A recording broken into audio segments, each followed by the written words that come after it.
Welcome back to Psalm 23 devotional. Today we're looking at Psalm 23, verse 4. I'm sure you've gone through 3 emails by now, so you know the way it is. We quote from verse 1 to whatever verse we're in. So let's go. The Lord is my shepherd, I shall not want. He makes me to lie down in green pastures. He leadeth me beside still waters. He restores my soul.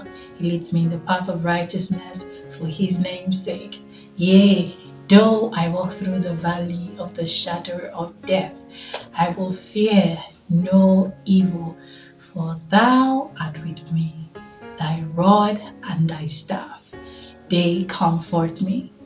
And that verse is the verse we'll be working on today.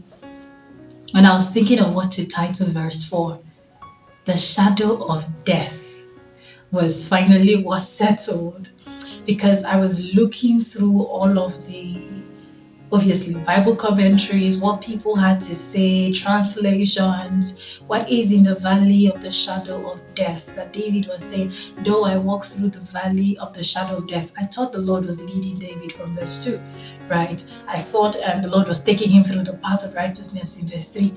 How did we land in the valley of the shadow of death? From the Lord leading.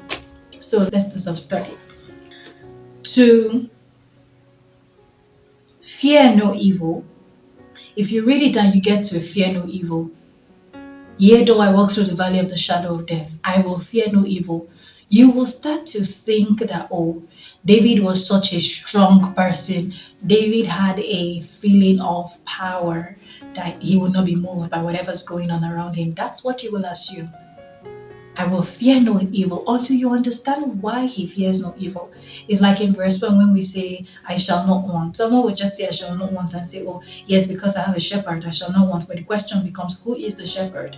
Is your job your shepherd? If your job is your shepherd, then trust me, you will want at some point. Right here again, we find the same thing going on. Yea, though I walk through, yea is yes. So, yes, even though I walk through the valley of the shadow of death, that's what it will mean in simple English. Yes, even though I walk through the valley of the shadow of death. You will find some versions will just begin with even though. Some versions will say, though I walk through. Yes, even though I walk through the valley of the shadow of death, I will fear no evil. Why? Not because I'm strong, not because I'm able to fight whatever I meet in the valley of the shadow of death, not because I have courage. Yes, we have a track on our prayer album called I Have Courage. But that courage is not because, oh, I'm a brave person or I'm a strong person. I went to karate class, I can fight, I can do stuff. That's not why the boldness is there. That's not why the courage is there. Yea, though I walk through the valley of the shadow of death, I will fear no evil. Why? Because the Lord is with me.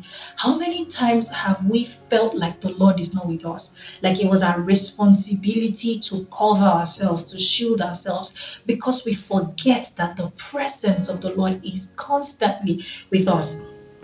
When we talk about the presence of God, many times we feel like, you know what, I want to go and sanctify myself and I'll come back into the presence.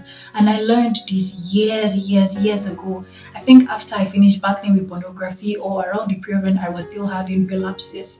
I remembered hearing this minister speak, and she said, purity is in the presence. So if I leave the presence of God to go and get pure, I will never be pure because purity is in the presence.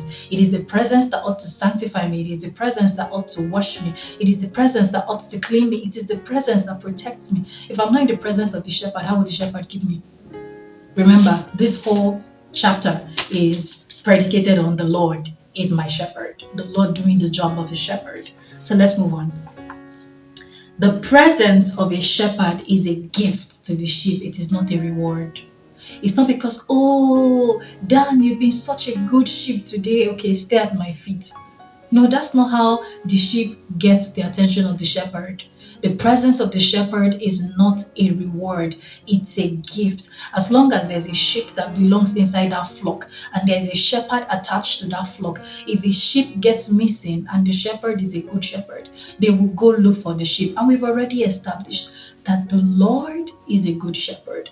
As long as you are in his flock, the Lord will find you. Jesus died for you already. So you're already a sheep in his flock. He's already concerned about you. He's already numbering the hair on your head. He's already paying attention to you. He's already watching out